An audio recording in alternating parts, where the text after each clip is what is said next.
My name is Dawson, and I'm the fabricator welder. I've been here for about 2.5 years.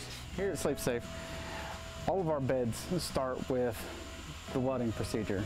We get all of our parts cut in, everything's brought over to me, and I'm the guy that fabricates it and puts it back together. We use an automatic welding system that allows us to precisionally weld every single bed. Each one of our fixtures are handmade here in the shop. That way we can control what the outcome of the bed will be every time. We know that everything is exactly where it should be and it won't vary from place to place. We use a Fanuc robotic arc mate system.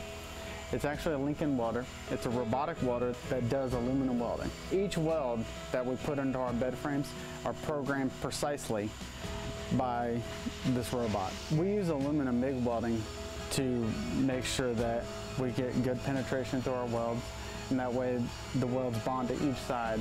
With choosing aluminum, it gives you the strength and the durability at the same time while maintaining a really light frame. I really enjoy working here at SleepSafe because we build a product that actually helps people, and at the end of the day, it's a good feeling knowing that what I built is actually going to help somebody.